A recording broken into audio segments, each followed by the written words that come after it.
میرا سوال ہے کہ شادی کے بعد ایک لڑکی اپنی زندگی کے سب سے بڑی تبدیلی کے دور سے گزرتی ہے۔ اگر وہ اپنی تعلیم، صلاحیتوں، دلچسپیوں اور زندگی کے مقاصد کو آگے بڑھانا چاہے تو اپنی بات کس حکمت سے کرے، اور ایسے صورتحال میں سسرال اور سب سے بڑھ کر خاوند کی کیا ذمہ داری ہے؟ جب شادی ہو جائے جی تو عورت کی سب سے بڑی ذمہ داری تو یہ ہے گھر کو سنبھالے، لڑکی کی۔ بچے ہو جائیں تو بچوں کی تربیت کرے۔ جی اگر تعلیم حاصل کی ہوئی ہے تو وہ جو تعلیم جو ہے اس کا نیک اثر بچوں پہ بھی ڈالو۔ ایک ان پڑھ عورت جو ہے وہ اس طرح اچھی طرح تربیت نہیں کر سکتی بچوں کی جس طرح ایک نیک پڑھی لکھی عورت کر سکتی ہے۔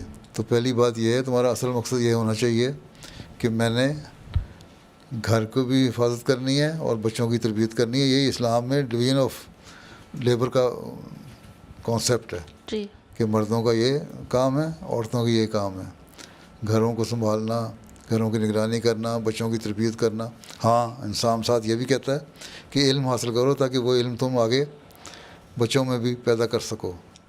اس لیے مسلم رضی اللہ عنہ نے بھی لکھا، میں نے لجنہ بنائی تو اس لیے بنائی تاکہ عورتوں میں زیادہ سے زیادہ پڑھنے لکھنے کی عادت پیدا ہو اور اگلی نسل پڑھی لکھی پیدا ہو جائے۔ ماؤں کا یہ کام ہوتا ہے کہ کچھ پروفیشن میں چلی جاتی ہیں، بعض اچھے پروفیشن ہیں، ٹیچر ہیں، ڈاکٹر ہیں، وہ بھی تربیت کے لیے کر رہی ہوتی ہیں یا انسانیت کی خدمت کے لیے کر رہی ہوتی ہیں۔ باقی عام صرف پیسہ کمانے کے لیے کام کرنا تو کوئی بات نہیں، سوائے اس کے کہ خاوند اکٹھو ہو تو وہ تو خاوند تو کہوں گا تمہاری ذمہ داری ہے گھر چلاؤ۔ جی میرا کام یہ ہے کہ میں اپنے گھر کا انتظام صحیح رکھوں۔ جی کنٹینٹمنٹ ہونی چاہیے، قناعت ہونی چاہیے، اور اگر خاوند کما بھی رہا ہے پوری طرح اور کوشش کر رہا ہے، محنت کر رہا ہے، پھر یہ ہر وقت اس سے لڑتے رہنا بھی نہیں چاہیے، لڑکے نہیں تم پیسے لاؤ، میں نے خرچہ کرو، پورے جی جو آتا ہے اس پہ گزارا کرو۔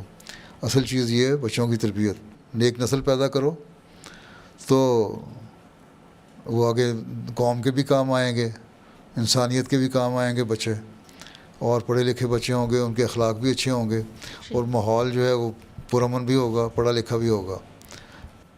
تو اس لیے آن صلی اللہ نے فرمایا نا کہ اچھی عورت جو اپنے بچوں کی اچھی تربیت کرتی ہے، پڑھی لکھی، اس کے پاؤں کے نیچے جنت ہے۔ جی جنت یوں ہی مل جاتی ہے، تم تو ایک سورس آف جنت بن رہی ہو عورتیں، کہ تمہارے سے گزر کے جنت میں جاتا ہے بندہ عورتوں کے ذریعے سے، ٹھیک ہے؟ جی الحمدللہ۔ تو مردوں کے ذریعے سے نہیں جاتا، مردوں کو نہیں کہا تم جنت میں جانے والے ہو، عورتوں کو نے فرمایا۔ اس لیے حدیث یہ بھی ہے کسی شخص کے 3 بیٹیاں پیدا ہوں اور وہ ان کی اچھی تربیت کرے اور وہ پڑھی لکھی ہوں اور آگے نسلوں کو سنبھالنے والی ہوں تو وہ اس نے اپنے لیے بھی جنت بنا لی۔ جی یعنی پھر لڑکیاں کے ذریعے سے ہی جنت اس ماں باپ کو بھی مل رہی ہے، جی تو تم تو ہر وقت سورس آف جنت بن رہی ہو، تمہیں کیا فکر ہے؟ صرف اپنی جی واقعی خیال رکھو کہ ہم نے کس طرح اپنے کام پورے کرنے جی ہیں۔ قناعت ہونی چاہیے، قناعت کو پتہ نہیں کیا ہوتی ہے، کنٹینٹمنٹ ہونی چاہیے جی جی تاکہ انسان راضی رہے اس پہ اور جو اس کے مقصد ہیں وہ پورا کرے۔ غلط ڈیمانڈز بھی نہیں ہونی چاہیے خامد سے، جی اور خامد کا بھی کام ہے کہ جو بیوی کی ریکوائرمنٹ اور ڈیمانڈز ہیں ان کو بھی پورا کرے، اور سسرال والوں کا کام ہے کہ جو بہو بیاہ کے لاتے ہیں اس سے نیک سلوک کریں۔ حضرت مسیح علیہ السلام نے بھی اس کو اس بارے میں یہی فرمایا کہ خامد کو سسرال والوں کو دیکھنا چاہیے، وہ کسی کی بیٹی کو بیاہ کے جب گھر میں لاتے ہیں تو اس کے جذبات کا بھی خیال رکھیں، وہ اپنے گھر کو چھوڑ کے آتی ہے، بالکل تو اس کو تم یوں ہی سمجھ لو کہ پاؤں کی جوتی ہے، آج نہیں تو کل بدل دوں گا، کس کو طلاق دے دوں، کسی اور سے شادی کر لوں، وہ غلط طریقہ ہے۔